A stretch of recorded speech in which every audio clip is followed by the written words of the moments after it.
Hey everyone, welcome to another video from Cloud Linux.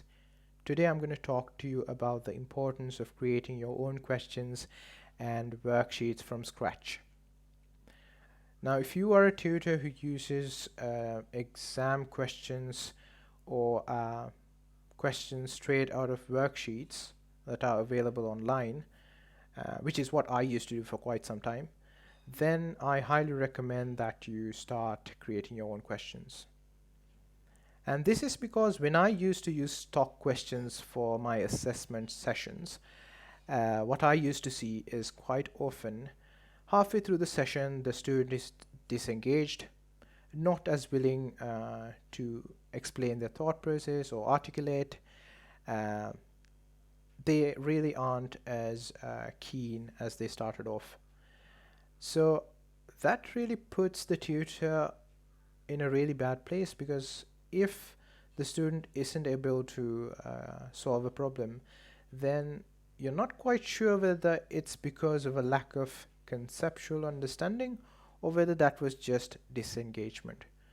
So that's when I really started creating my own questions and trying different strategies with worksheets. Uh, and that helped me uh, because of two things. Number one, personalizing questions.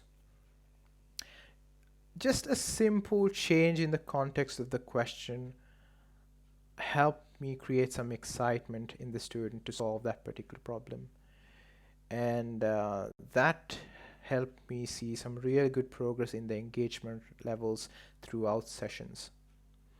And they paid more attention to the details, and yeah, it brought overall high engagement levels. Number two, which is more important to me, is that because I've got total control over the structure, the wording, and other elements of my questions, I'm able to target specific area for each individual student. Now, if there's a particular misconception, I am able to change the wording or the structure here and there to address that. And because I have total power over these questions, I am able to probe certain areas and maybe identify other learning gaps, and this will help me effectively strengthen those areas by because I'm able to address them more effectively with these personalized questions. Right. So yes, it can be time consuming. So, which is why I've decided to share some strategies and tools that I use to make the process a little more easier, while making sure that they are still effective to enhance that learning experience for your student. So let's have a look at my thought process in designing these questions. Okay, so first what we want to start off with is a student profile. We need a student profile to know more about the learner. What sort of a learner is he or she? So for this example, I've chosen a student who is a high achiever, so very confident with the concepts that he's learned for year 6, and he likes to work independently during the sessions, so he works on the problems by himself and he enjoys that.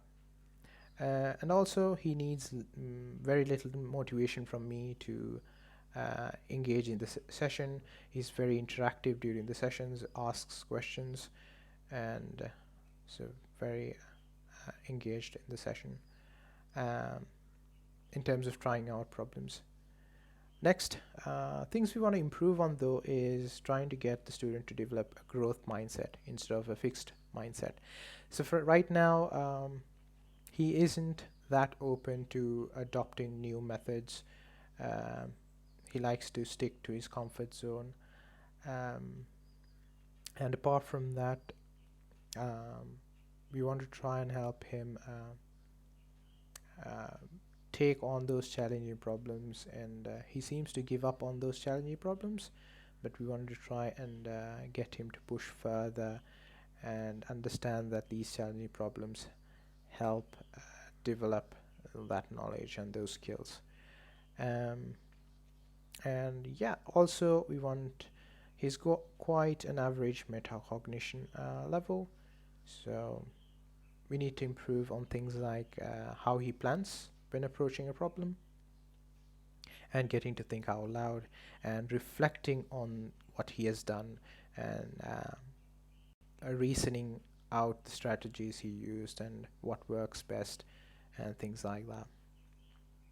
So with this picture in mind, this is really going to help us, not just with the content of the questions, but how you lay out those slides, how you lay out those questions, how you order those questions, and all of that, which we'll be looking at when we go on to that sample that I made. Next, once we know about the learner, we want to look at the targets we have for him. Um, so here, this student finds word problems challenging, so we want to give more of those to try and get some practice out of that, which has to do with his reasoning skills and also attention to details. That's what he seems to lack when he wants to tackle word problems. So we want to improve on these areas. Yes, and we want to have what lessons we want to build questions on. So fractions of amounts, percentages, and currency. And this, I would say, is a more large, a bigger target that we have for the student, which is understanding the real life applications, and realizing that these knowledge that he has gained is applicable in day-to-day life, and getting the student to see how his knowledge can go beyond exams, beyond school, um, and into a practical sense. Right, so these are my targets for this student. Let's have a look at what I made for this student. Right then, this is the worksheet that I came up with for this particular student. So here to start off, I've decided to use a storyline for my first set of questions, which means I have a series of events that are related to each other, and around those events I'm building my questions. So why I've done that is I've had three important things that I think become very effective when I structure it this way. Number one is that the student needs to recall information and recollect information from different events. So since this student has trouble with word problems and paying attention to details, by having a sequence of events that are related to each other, like for instance this example, it's asking for the balance he would get if he were to buy all of these. So then he would need to go back. So he needs to understand the problem and recollect the information that he started and found off at the start of the question. So this sort of improves his skills of understanding the question and going back and forth to find the important details to solve that particular problem, and understanding what he actually needs, collecting those information and planning ahead to work out the answer. And another reason why I've used this is because when I follow up these questions with events that are related to each other, in this case it's just a simple day of a particular kid, and it's revolving around his birthday party. So when the student tries these questions, he's more engaged and more excited to solve the problems too, because he is excited for what's going to come ahead. So that really improves my target, which is to gain more engagement and excitement to solve that particular problem.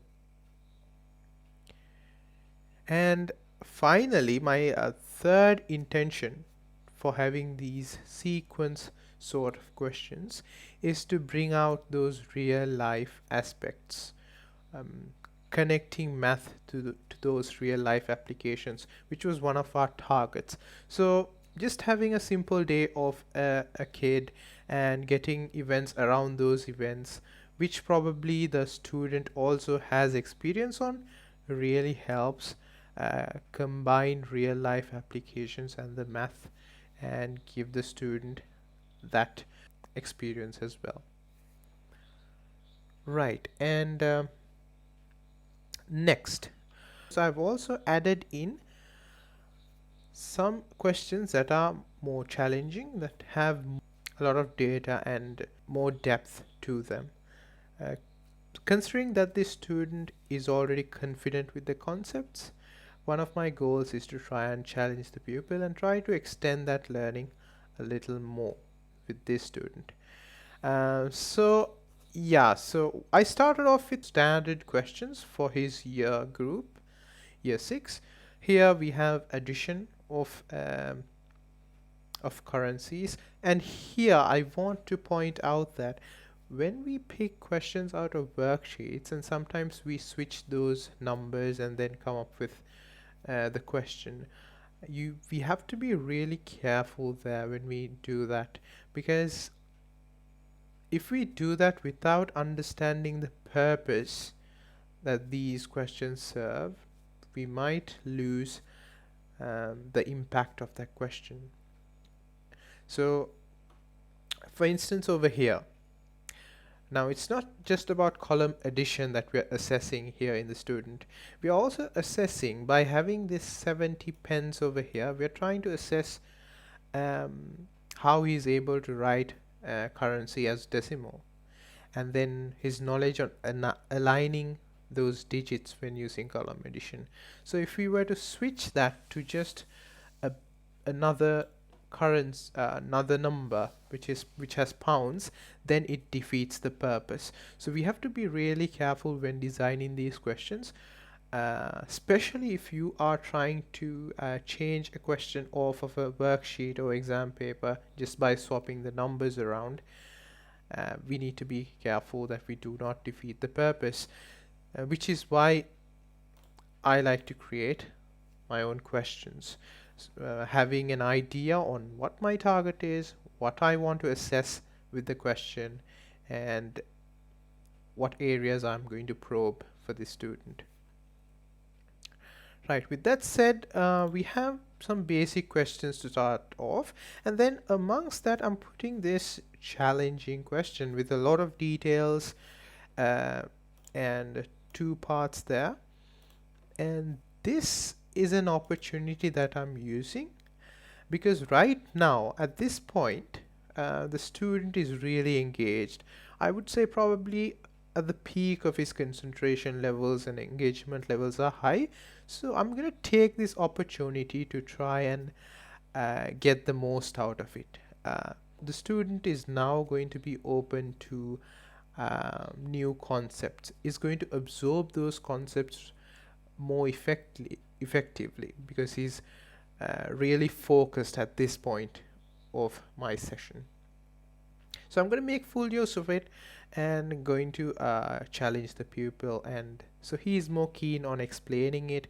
He's really excited about solving and coming to an answer, and so he's going to do all of the right things that I like to see, and he's going to put his 100% effort on this question, which allows me as a tutor to see, assess him better, and also build more confidence. And then if he has any issues, I'm able to address them very well because he is in a really good zone and he's willing to absorb information and concepts.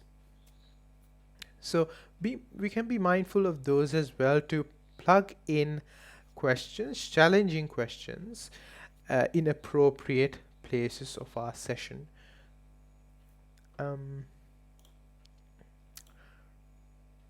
Right, so once I've done that, what I'm doing is from this point onwards, I'm also going to include those monotonous exam style questions. And this is because I believe this is highly important, because the student is highly likely he's going to face more of these type of questions. So we don't want him to get into the habit of only trying out and solving problems that are more exciting to him or more relatable to the student. The student has to be able to give that similar dedication to exam style questions. So having a mix is really important, which is why I've brought in those questions as well. Now, why I've ordered them in this way, starting off with um, the more challenging questions first, is simply because once I've started and gained a lot of engagement with this student, I believe he will be able to carry that momentum forward to these more repetitive type, standard type questions that are less challenging but are what he is likely preparing for. So yes, another thing is it worked with this student, but sometimes if you've got a pupil who has low confidence or is not that much of a high achiever and has certain learning gaps in his conceptual knowledge, then I would suggest this might not work. You know, he might be demotivated right at the start, and then you're not going to be able to have a productive session towards the end. So you might want to start up, change things around. You might want to start up with these exam style standard questions, build some confidence, and then move on to those challenging areas. So it's structuring the questions, and the slides are as important as the questions, I believe. And these are the tips that I wanted to bring out, and I hope you find this useful and you'll be able to use them as well. If you've got anything that you follow and that you find useful when creating your own worksheets, please um, suggest them down in the comments so that I can try them out as well. Let me know which of these tips or strategies that you're looking forward to applying in your sessions. Alright then, have a great day. I'll see you on another video.